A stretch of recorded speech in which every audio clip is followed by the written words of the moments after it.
o edifício romano mais bem preservado da antiguidade, um marco da engenharia e um dos lugares mais impressionantes do mundo até hoje. Eu estou falando do Panteão de Roma, com uma cúpula gigantesca e proporções precisas.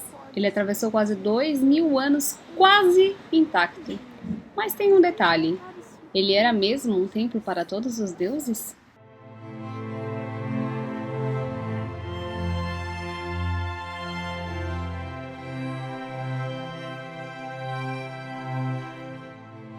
Origem e reconstruções. O panteão que vemos hoje foi finalizado por volta de 126 d.C., durante o governo do imperador Adriano. Esse não é o original. A versão original foi construída em 27 a.C., encomendado por Marco Agripa, genro do imperador Augusto, depois da Batalha de Ácio, em 31 a.C., quando ele resolveu fazer um complexo de edificações no Campo de Marte. O Panteão era um desses edifícios do complexo, que foi destruído em um incêndio no ano 80 d.C. Depois disso, o imperador Domiciano reconstruiu o prédio, mas ele pegou fogo novamente em 110. Adriano decidiu reconstruir mais uma vez, e decidiu manter na fachada a inscrição original de Agripa. Marco Agripa, filho de Lúcio, no seu terceiro consulado, construiu. Para que servia? Essa pergunta parece óbvia. A gente aprende desde sempre que o panteão era um templo para todos os deuses. O nome panteão vem do grego pan, todos, theon, deuses. Daí vem essa afirmação. Mas não é tão simples assim.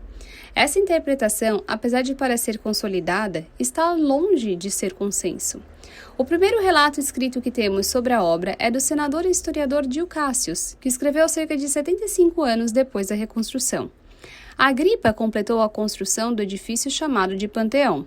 Ele traz seu nome, talvez porque ele tenha recebido entre as imagens que o decoravam as estátuas de muitos deuses, incluindo Marte e Vênus. Mas minha opinião sobre o nome é que, por causa de seu teto abobadado, ele lembra os céus. Essa citação deixa dúvidas sobre o porquê do nome Panteão. Para Adam Ziolkowski, não resta dúvida de que esse nome era um apelido tardio. Para ele, o Panteão era o templo de Marte no complexo do Campo de Marte. Outros estudiosos, como David Hempsall e Paul Godfrey, apontam para outra questão. O Panteão nunca foi oficialmente chamado de Aedes pelos autores antigos da mesma forma que usavam para tratar de outros edifícios religiosos romanos. Utilizavam unicamente o termo Pantheon e não Aedes Pantei, templo de todos os deuses. Além disso, a palavra Pantheos nem sempre significa todos os deuses. Ela também pode ser aplicada a divindades individuais ou ainda a um super-humano. Tito Livio já dizia que um templo para todos os deuses seria inviável, porque se algo desse errado, como saber qual dos deuses foi ofendido?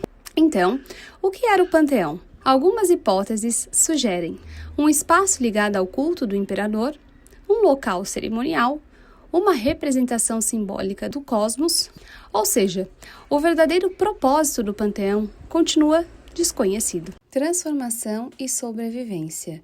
No ano 202 d.C., o edifício passou por uma restauração feita pelos imperadores Sétimo Severo e seu filho Caracalla.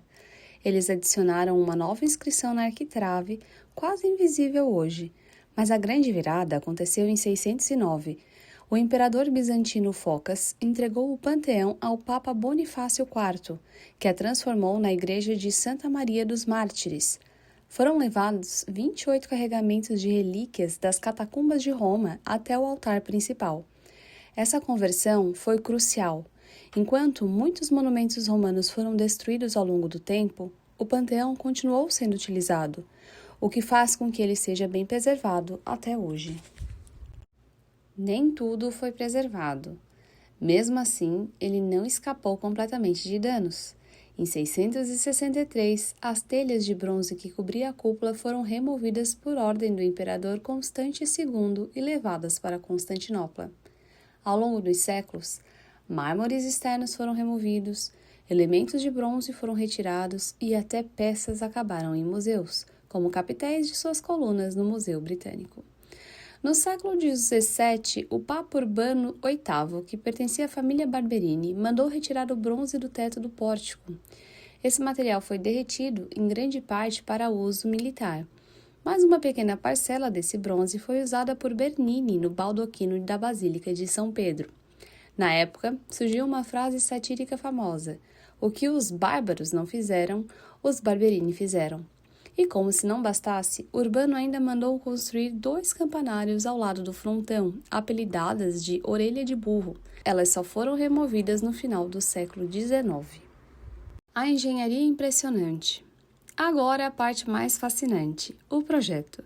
O Panteão combina uma planta circular, um vestíbulo retangular, um pórtico com 16 colunas coríntias, onde cada coluna tem 11,9 metros de altura, 1,5 metro de diâmetro e cerca de 60 toneladas.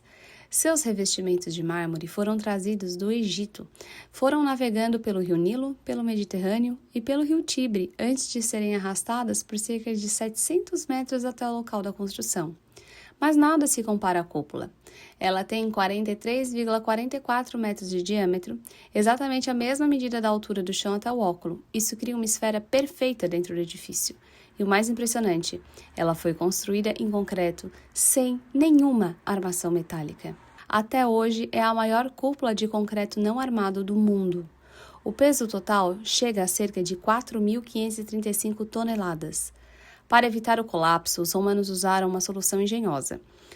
Foi usado concreto romano com travertino na base e concreto romano com pedra pómez no topo, para ir equilibrando o peso. A espessura começa com mais ou menos 6 metros na base, até apenas 1,5 metro perto do óculo. Além disso, os caixotões, aqueles quadrados na cúpula, não são só decorativos. Eles reduzem significativamente o peso da estrutura. No topo, o óculo, uma abertura de 9 metros de diâmetro, é a única fonte de luz natural, além da porta, claro. E sim, a chuva entra. Mas o piso no centro é côncavo e possui um sistema de drenagem com 22 orifícios que funciona perfeitamente.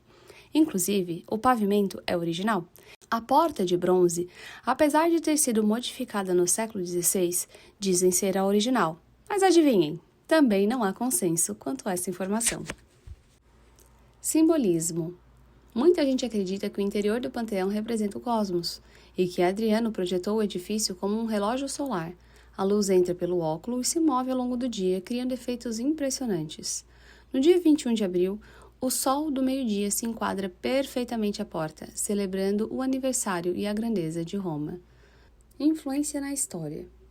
O Panteão influenciou gerações de arquitetos. Filippo Brunelleschi estudou sua cúpula antes de projetar o domo da Catedral de Florença, que hoje é considerada a maior do mundo, porém são sistemas construtivos diferentes. Michelangelo se inspirou nele para a cúpula da Basílica de São Pedro e o chamou de um projeto angélico não humano. Andrea Palladio reinterpretou sua planta em vilas renascentistas, e Thomas Jefferson levou essa influência para a arquitetura dos Estados Unidos. Curiosidades. A partir do Renascimento, o Panteão também se tornou o local de sepultamento de figuras importantes, entre elas Rafael Sanzio, o rei Vittorio Emanuele II e a rainha Margarida de Savoia, aquela que deu o nome à pizza Margherita. Séculos depois, o escritor Stendhal visitou o Panteão pela primeira vez e descreveu o edifício como o mais belo resto da antiguidade romana, um templo que sofreu tão pouco que nos parece como os romanos o deveriam ter visto na época. Mesmo sendo anterior ao Panteão, o arquiteto romano Vitrúvio ajuda a explicar por que essa obra é tão impressionante. No seu tratado de arquitetura, ele define 3 princípios fundamentais: firmitas, solidez, utilitas, função e venustas, beleza. E o Panteão parece reunir exatamente esses 3 elementos: estabilidade estrutural impressionante, organização espacial eficiente e uma harmonia estética quase perfeita. Enfim, o Panteão é tudo isso ao mesmo tempo. Um feito de engenharia, uma obra de arte, um símbolo de poder e um mistério. Seu significado original ainda é debatido, mas sua importância como edificação mais influente da arquitetura ocidental é indiscutível.